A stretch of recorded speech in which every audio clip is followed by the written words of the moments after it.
I was working on a truck one day, and I happened to hit my arm. And I noticed that it hurt more than it should have. And I happened to glance and look, and I had a small place that looked like an insect bite on my arm. And I mean, I didn't think anything about it. A few weeks went by, and it seemed to be, it felt infected. Mm-hmm.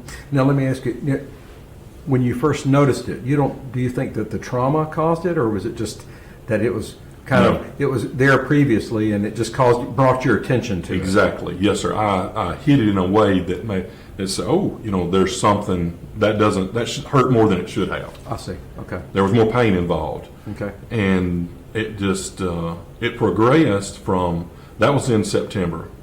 It progressed from September to probably, I want to say, later in October, when I finally, by then, it was probably about 1.5 inches in diameter.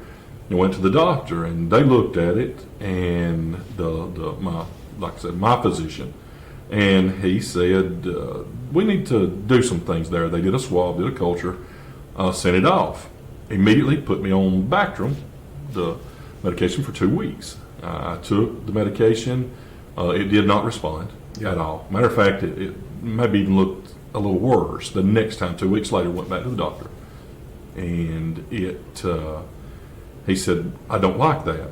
Yeah. He said, I want you to see somebody. And they sent me to a plastic surgeon.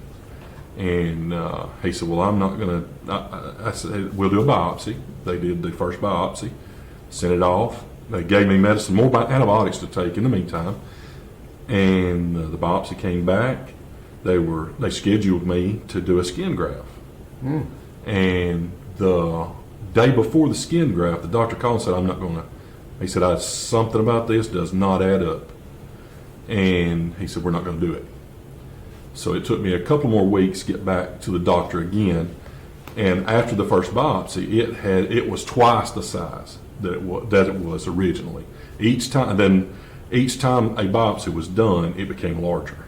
Yeah. So the next time they did the biopsy, he said, we got to go do this. We're going to send this to these people. And they biopsied it again. By that time, it was probably 1/3 of my arm there on that forearm, 1/3 of the forearm. And it was starting to where every night when I would get in the shower, it would just bleed and bleed and bleed. Yeah. And to the point to where, it scares you a little bit. Yeah. And I walk in, every doctor's office you walk in, and you go in and they say, I've not seen anything like that. I don't know what it is, don't know what to tell you. Well, when the biopsies came back, he said, I've got to get you to a dermatologist. Yeah. Okay. But now we're talking about this is 6 months. Yeah. This is the 6 month span.